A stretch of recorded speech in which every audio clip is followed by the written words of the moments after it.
wins are a quarterback stat. That's something I never understood. Right? We can't call quarterback the most important position in all of sports. Have it change the trajectory of a season and a franchise if you hit on a quarterback, miss on a quarterback, leave, in the case of Florida State, a team out of the playoff because they are missing their quarterback, and then sit here and say, oh, well, you can't say wins are a quarterback stat. How dare you? Wins are a team stat. No.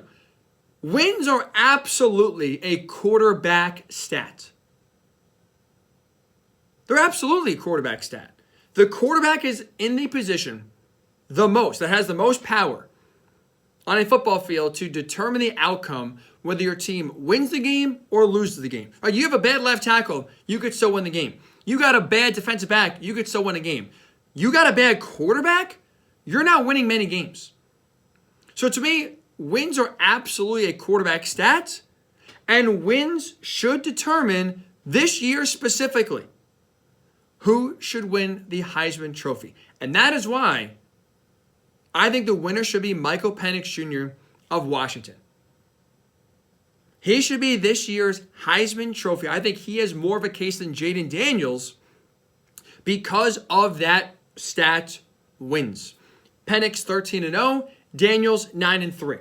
Now, I do think I think wins, are a quarterback stat, but I don't think in most years, just saying who wins the most games is the answer to who wins the Heisman Trophy.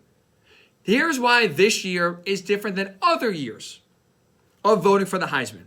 Because when you look at Washington and you look at LSU, they're built in a very similar fashion. Here's what I mean. Both are horrendous on defense. The Huskies ranked 93rd in total defense in the regular season. LSU 101st. So neither team could rely on their defense. Neither team could rely on their rushing attack, either offensively, to have a lot of success. Washington in the country in the regular season, 103rd in terms of rushing the ball. Now, LSU is 5th, but a lot of that is Jayden Daniels, where you have to add up the top 4 running backs for the Tigers to equal the rushing yards that Jayden Daniels had this season. So Washington didn't have a rushing attack, period. LSU had a rushing attack, but it was all on Jayden Daniels. So they had no ability to establish the ground game outside of their quarterback. And so when you look at right now these two quarterbacks, that adds up to them having to do everything. No defense, no reliable run game, which means the outcome of games are directly on the shoulders of Penix and Daniels. Neither have an advantage where Penix can rely on a better defense than Daniels, or Jayden can rely on a better running game than Michael Penix Jr. had, and you had ways where you can have a bad game and still, squeak by and win. No. Every game, win or lose, was dictated on the play of the quarterback because of how similar these two teams are. And so with that said, how can you not give the award to Michael Penix Jr.? Similar team in terms of relying on him to get it done. He goes 13-0. Jayden Daniels loses 3 games. One quarterback with a similar situation won every single game. The other quarterback didn't. One quarterback led his team in the toughest conference in college football this year. Ooh, got excited there. This year specifically. The Pac-12 I thought was the best and the deepest conference in college football. One quarterback in the best and deepest conference in college football led his team to a perfect record, a Pac-12 title game, Pac-12 championship, I should say, and a college football playoff appearance. The other quarterback is leading his team to the ReliaQuest Bowl. One quarterback played his best in the biggest moments. Look at Penix this year. You had Washington play 5 opponents that were ranked at the time they played. In those 5 games against, again, ranked opponents at the time they played, Penix averaged 275 passing yards per game, totaled 14 touchdowns, just 3 picks. Offense averaged 36 points per game. And by the way, he was 5-0. So, biggest games of the season for a team that relies on their quarterback to lead them to victory, Penix was tremendous. On the flip side, Jayden Daniels played 4 ranked opponents. LSU was 1-3.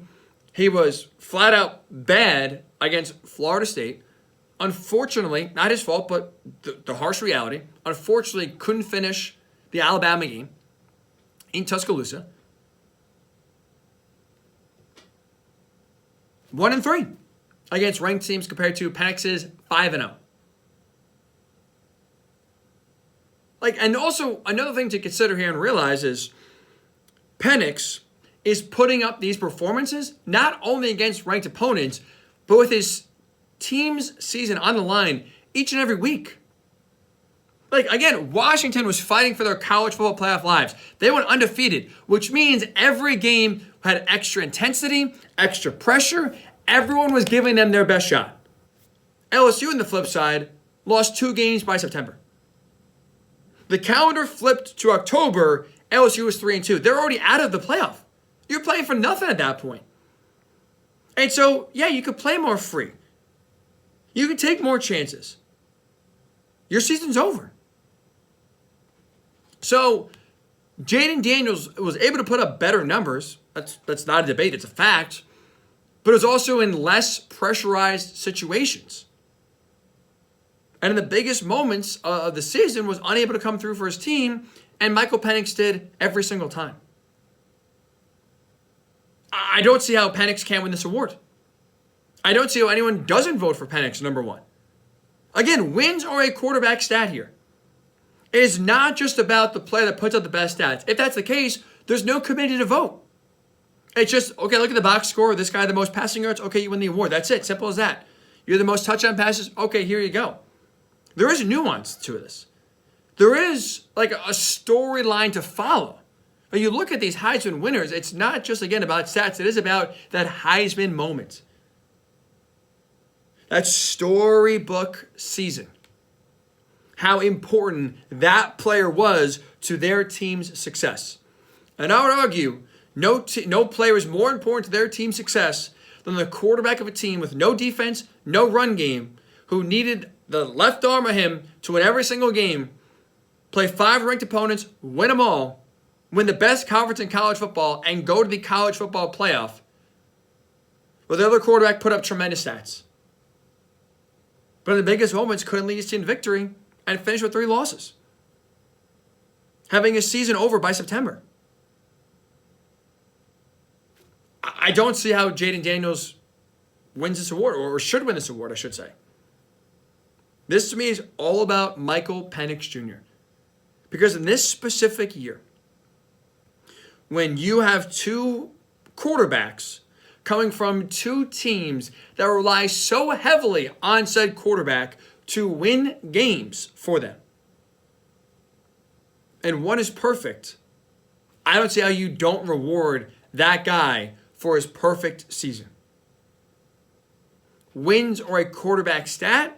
And in this specific scenario, in this specific case, when it's Daniels versus Penix, I think that should be the number 1 voting criteria. The win should be the number 1 voting criteria when everything else is equal. It doesn't happen often. Now, that's not every year we're talking about Bryce Young versus C.J. Stroud or Caleb Williams versus, Max Duggan, in terms of team record and such, because each year is different. But this specific voting year, with 2 teams that are built in similar ways, it to me is very simple and very easy as one quarterback led them to a 13-0 record in the college football playoff, the other's in the ReliaQuest Bowl. Simple as that. Michael Penix Jr. should be your 2023 Heisman Trophy winner.